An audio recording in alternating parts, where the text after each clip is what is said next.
Thank you. At this time, the family's asked me to read a letter that Regina's dad, Nick, has written. This is from Nick.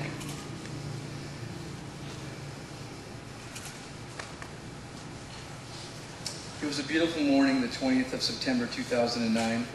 We opened up the curtains. We could see the winding roads on the hills in the distance. The sky was blue, dotted with white clouds. We could even hear birds chirping.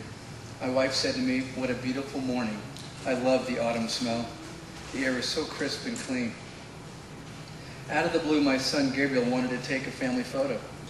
I have to tell you something here. My wife loves taking pictures. She blew up quite a few computer hard drives by storing too many photos.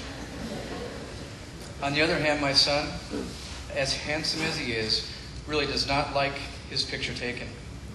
We usually have to bribe him to take pictures with us by promising him more game time or outrageous cash. But that morning, Gabriel wanted to take a family picture. So we lay down by Regina's side and took the picture. She had not been eating for 13 straight days. 5 minutes after we took a couple of pictures, we heard her having a couple of short breathings. Then she left us. She left us on the second day after her 10th birthday. Peacefully, without pain, she left us knowing that we just took the last family photo. She was forever 10. Regina Melody Tan was born on the 19th of December, 1999 in Red Bank, New Jersey. I remember the first time when I held her in my arms. She opened her eyes and moved her lips as if she were calling me Daddy. At that moment, I grew out of boyhood into fatherhood. I made the promise to love her and protect her forever. She was a beautiful and smart girl. Watching her growing was a joy. I know most fathers think that their daughters are the most beautiful and smartest girls in the whole world. I do not disagree. Here I just want to tell you the story of her, how she fought her battle against cancer, how she became my role model. In May 2004, she was diagnosed with malignant brain tumor. After the surgery, as soon as she opened her eyes, she told me, "Daddy, I want to become a doctor. I will not poke kids. Poking is no fun." It made me cry and laugh. The brain surgery was just a poke to her. I cannot even look at a needle every time when I get a poke.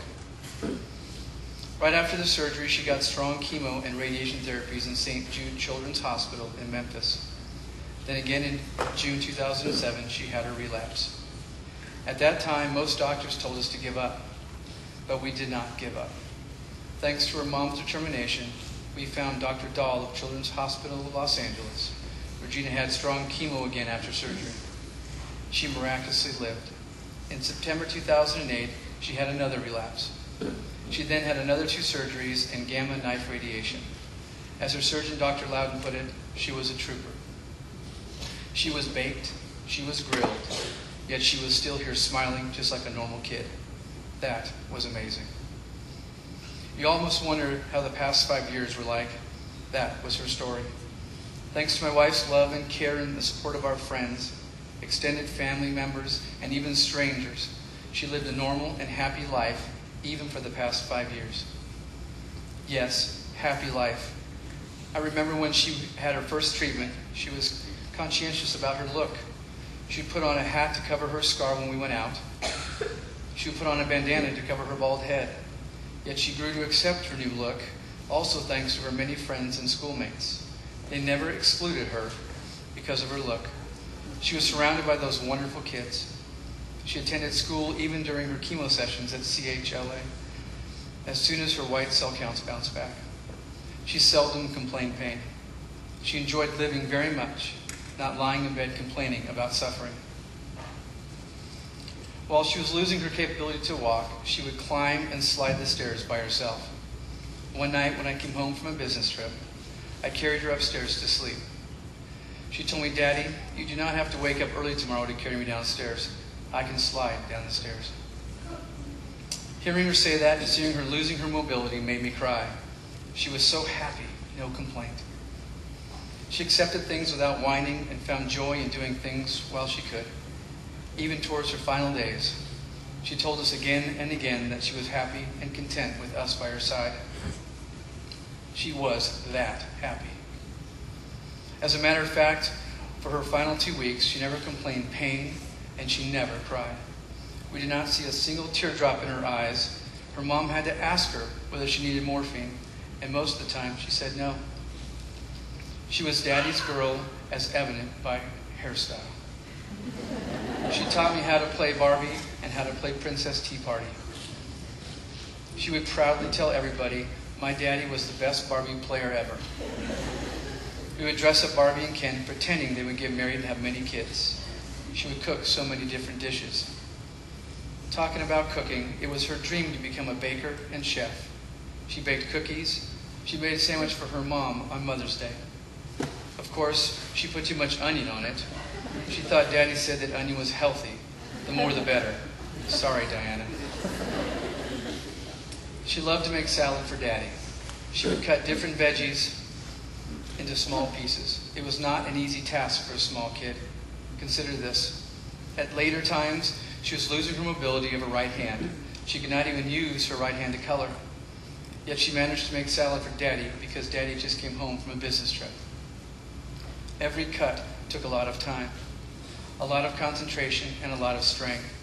She wanted Daddy to know how much she missed Daddy and how much she loved Daddy. She was also such a caring kid. She loved to take care of everybody. You know, taking care of a cancer kid is never an easy task. You woke up in the night and sometimes you barely got any sleep. It was my wife who took the lion's share of taking care of her. One afternoon, my wife was totally worn out. She fell asleep on the sofa. Regina just had a doctor's visit and had her chemo. When she saw her mom fall into sleep, she took her own blanket off, limped from her sofa to her mom's, and covered her mom. I noticed that she was shivering, and I asked her, "Are you cold?" She said, "I'm okay, but Mom is sleeping. I do not want her to catch cold." I could not help but crying. She was such a caring person. She loved everybody. Every time when I took her out to the mall, when she had her own money for shopping, she always remembered to buy something for her little brother. She was a great big sister to Gabriel.